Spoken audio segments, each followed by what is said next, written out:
nyicil ayem.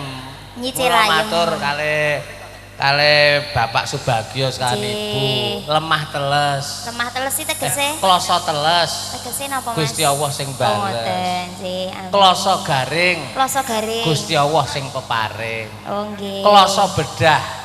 Gusti bedah? Allah Maha Mirah. Oh nggih. Klosone diluntung. Terus Arisane wis rampung. Wis oke banget wis atensi sing lumebu kono. Ayo dikanthi kadang-kadangku. Oke Mbak Anggi. Ya.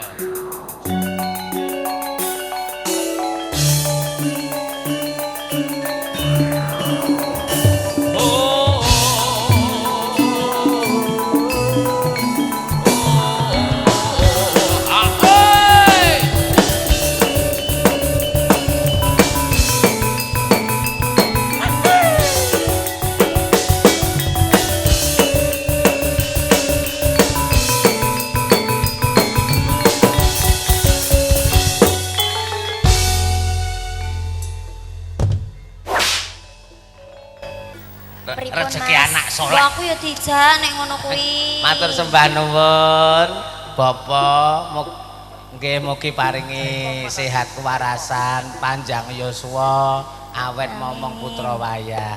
Mangke dawuh saking panjenengan dipun aturaken sak sampunipun putra ponang penganten sarimpit sampun dumugi mriki malih. Oh nggih, mangke ingkang kepareng bawa panjenengan nggih langgam dadi ati. Oh nggih Mas. Sembah nuwun, kasih kecakaken nggih Rama. Nggih matur suwun Bu, matur sembah nuwun, sehat sedayanipun. Wajan kandhane. Alhamdulillah. Wong ki nyicil ayem.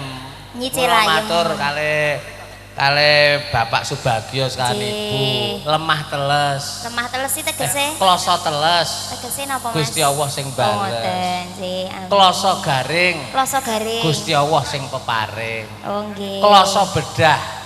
Gusti bedah? Allah Maha Mirah. Oh nggih. Klosone diluntung. Terus Arisane wis rampung. oh tekan arisan barang. Iya ta. Nggih, Pak Subagio iki minangka Bisan Sutrisno ngersake langgam dadi ati. Ning engko nak mantene wis kepareng lenggah ning. Oh ngoten nggih Mas. Iki giliramu nok Cahayu. Wes maringi bebungah. Matur nuwun berkah barokah mboten lokak malah tambah kebak. Amin. Amin. Iki mu dawuh saking Bapak ingkang pangombyong pisan nggih. Nggih. Saking Kartosuro nggih Bu. Nggih, aku kok nunut Mas mantuke. Kok nunutan? Lah padha Kartosurone lho. Wong awake dhewe bare keri kok nunut kaya lewung iki mau diaturake. Iki mu ya ana dawuh kok no. Saking lewat channel YouTube streaming. Oh ngoten. Mas Luki saking Parung Bogor iki sing duwe campur sari Luki Laras. Oh. Nah, wong iki keluarga saka Parung ya rawuh kok kondur ning kene. Nggih, Pak Haji Sutardi, Bu Hajah Rosmah iki kepareng kondur mangke mbok meneng pareng ngersake lagu. Ngersake lagune apa iki mo ya kangen ning ati. Oh, kangen ning ati. Ayo, lewung sik diaturake. Nggih. Garepe seragen wae. Nah, monggo Cok. Sareng kadang-kadang Rendista. Matur nuwun Adit Sound System. Matur nuwun iki paringi apa? Ya pokoke matur nuwun ngono wae. Wis lega atine kok ndak diparingi apa. Wong ki anggar kulino matur nuwun ngono ki engko tambah akeh rezekine. Ya. Ya. Yeay. Rendista campur sari.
Pripun, Pak? Kalem, Pak.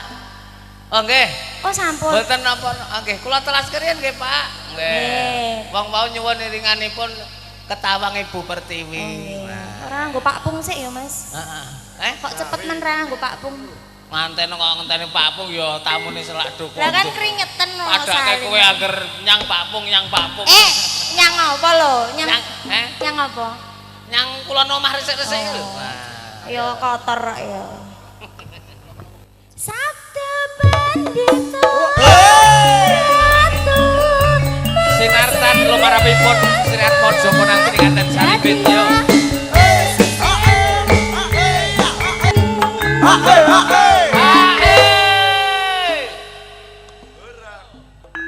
Ya nek tindakake kok Sabda pandita. Wong sirena radia ing sisih. Ijo, ijo, ijo, ijo. Ijo, ijo. Tresnaku bengal binomo mati. matur sembah nuwun lelagon lewung sampun katuraken menika sinartan lumarapipun putra Ponang Pininganten Sarimbit.